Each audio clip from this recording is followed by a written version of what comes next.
तो भाई सबको पता है कि योगी मुसलमानों को निकालकर हिंदू राष्ट्र बनाना चाहता है और इसीलिए उसने दुकानों के बाहर जाति धर्म की नेम प्लेट लगाने को कहा था, ताकि किसी भी तरह किसी भी हिंदू का एक भी रुपए मुसलमानों के पास ना चला जाए। और ना सिर्फ योगी बल्कि दलित भी ये सोच रहे हैं कि हम 85% है तो देश की हर चीज पे कब्जा कर लेंगे और ब्राह्मणों को मार के देश से भगा देंगे। और इसीलिए नीतीश ने जातिगत जनगणना के आधार पर आरक्षण करने की बात कही, क्योंकि वो सोचता है कि हम 85% है तो 85% आरक्षण हो जाएगा, फिर हर जगह हमारा कब्जा हमारा राज। खैर मेरी बातों से आप ये तो समझ गए होंगे कि ना मैं योगी के साथ हूँ ना मैं दलितों के साथ। और सच कहूँ तो अब मुझे अम्बेडकरवादी और ब्राह्मणों में कोई अंतर दिखाई नहीं देता, क्योंकि जब मैंने उनसे कहा कि आपको अपने पोस्टर में भगत सिंह, चंद्रशेखर आजाद और लाल बहादुर शास्त्री जैसे लोगों का भी फोटो लगाना चाहिए जिन्होंने देश के लिए अपनी जानें दे दी, तो उन्होंने मुझसे साफ कह दिया कि उन्हें किसी क्रांतिकारी से कोई मतलब नहीं है, वो केवल उसका सम्मान करते हैं जो उनके समाज के लिए काम करे। तो मैं यहाँ आपको एक बात साफ कहना चाहूंगा कि मैं यहाँ किसी एक समुदाय या एक आदमी के हित की बात नहीं करता, बल्कि राष्ट्र हित की बात करता हूँ।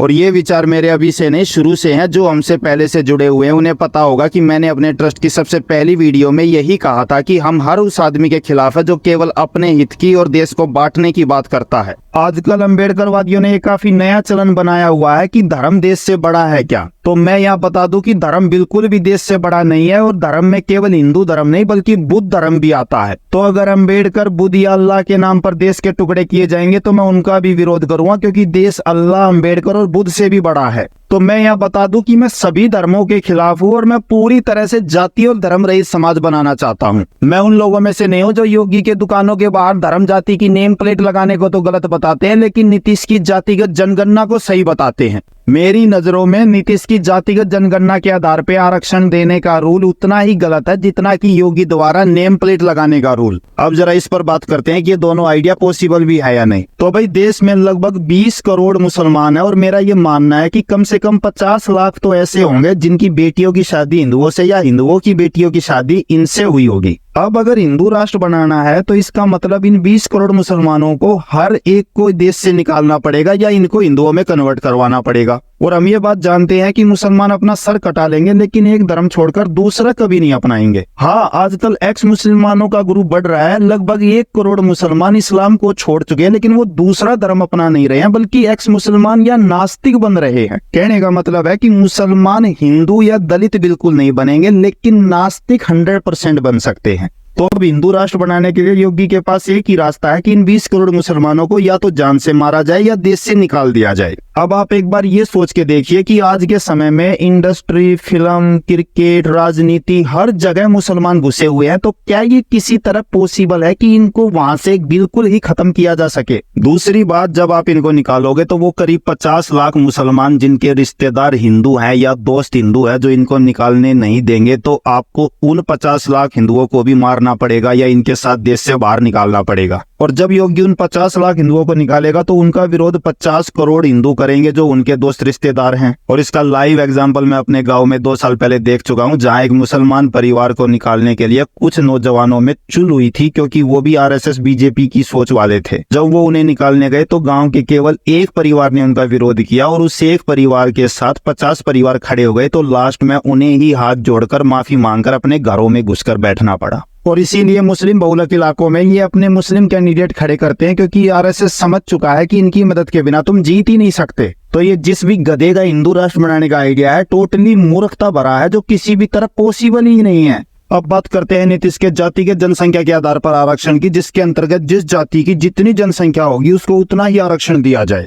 तो भाई अगर जिसकी जितनी जनसंख्या उसका उतना हिस्सा होने का रूल हो गया तो फिर रुके क्यों हो? लगा दो फैक्ट्री को प्रोडक्शन पे और करो बच्चे धनाधन।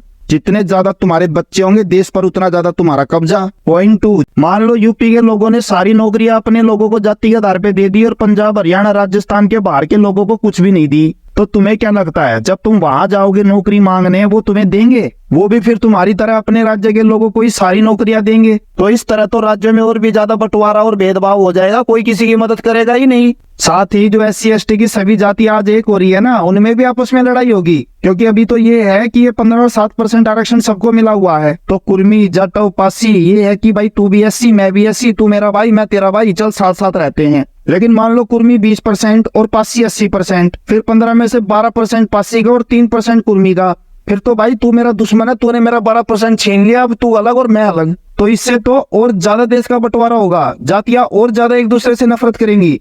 अब तक तो सिर्फ दलित ब्राह्मण हो रहा है, फिर पारसी, कुर्मी, जाटवादी सभी एक दूसरे से नफरत करेंगे। और इसका लेटेस्ट उदाहरण भी हम देख चुके हैं मणिपुर में। वहां पर दलित ब्राह्मण या हिंदू मुस्लिम की नहीं बल्कि मतई और कुकी समुदाय की लड़ाई है, जो एसटी और ओबीसी वर्ग हैं। इसके अलावा अगर हर आदमी जाति के आधार पर बंटवारे करने लग गए तो ये देश वापस वही राजाओं के टाइम में चला जाएगा और टुकड़ों में टूट जाएगा। पहले राजा अपने अपने इलाके को लेकर आपस में लड़ रहे थे, फिर ये अपनी जाति को लेकर आपस में लड़ेंगे। तो अगर हर आदमी को आपस में एक होना है तो एक ही पहचान रखनी है, इंडियन, भारतीय। और ये भावना तभी मन में आएगी जब जाति धर्म का विचार पूरी तरह से निकाल दोगे। और हमारे लिए राष्ट्रनीति सर्वोपरि है। जाति धर्म हम इसीलिए खत्म करना चाहते हैं क्योंकि इसने हमेशा हमें आपस में बांटा है। आज नहीं तो कल हम जाति धर्म के नाम पे लड़ेंगे ही लड़ेंगे, इसीलिए हमने जाति धर्म को छोड़ने का फैसला किया है। और ये जो तुम्हारे नेता बनकर तुम्हारे हमदर्द होने का दिखावा करते हैं ना, ये भी केवल जातिगत आरक्षण की बात इसलिए उठा रहे हैं क्योंकि छोटे इलेक्शनों में हार जीत का फैसला उनकी जाति के लोग करते हैं। अभी तो क्या है, सरपंच या एमएलए के इलेक्शन लड़ने हैं तो ये दिख रहा है कि मेरे जाति के लोगों का साथ मिलेगा, मैं जीत जाऊंगा। तो वहां तो तुम्हारा जात भाई खड़ा है, तुम में से एक है। लेकिन जब पीएम सीएम के लिए खड़ा होता है तो वहां तो मेरी जाति की औकात छोटी सी हो गई। वहां तो हिंदू, मुस्लिम, गुज्जर, मीणा सबकी वोट चाहिए। तो वहां पर देशभक्ति का राग गाएंगे, जाति मत देखो, ईमानदारी, इंसानियत देखो। तो जब लास्ट में इन लोगों को वही बातें करनी है तो शुरू में ही क्यों नहीं करते? तो भाई ये सब बेवकूफ बनाने वाली बात है। जिसको जहाँ फायदा दिख रहा है वो बात कर रहा है। ये जातिगत आरक्षण की बात भी वहां उठ रही है जहाँ उसकी जाति ज्यादा है, वरना जहाँ कम है वहां बोल के दिखा दो। इसके अलावा ब्राह्मण और मुसलमानों का आरक्षण तो 0% है। तुम्हारे इस नियम से 8-10% सवर्णों को और 14% मुसलमानों को भी मिलेगा। तो कर लो जातिगत आरक्षण, तुम्हारा ही नुकसान है। फिर गला फाड़ के चिल्लाओगे नहीं नहीं गलती हो गई थी, वापस कैटेगरी बेस आरक्षण पे चलते हैं। आपको लग रहा होगा मैं आरएसएस बीजेपी का एजेंट हूँ, लेकिन मैं बता दूं मेरे हमेशा से यही विचार थे। मैं नास्तिक हूँ, हिंदू, मुस्लिम, दलित, ब्राह्मण, बुद्धिस्ट किसी की तरफ नहीं हूँ, इसीलिए स्पष्ट रूप से देख सकता हूँ कि क्या सही है क्या गलत है। आप मुझे बता दीजिए किस प्रकार जातियों में विभाजन राष्ट्र के लिए फायदेमंद हो सकता है। बस ये है, मूर्खों को समझ में आता नहीं है सिस्टम, भड़का दिया। अरे देखो तुम्हारी कितनी जाति, हम छीन लेंगे आरक्षण, फिर हर जगह हमारे आदमी होंगे, हमारा राज। बस उतना ही दिमाग में घुसा है। और उसके बाद देश को तोड़ो बांटो, कुछ भी हो हमें कोई मतलब नहीं, हमें तो सरकारी नौकरी मिलेगी, लाखों रुपए महीने कमाएंगे और ऐश करेंगे।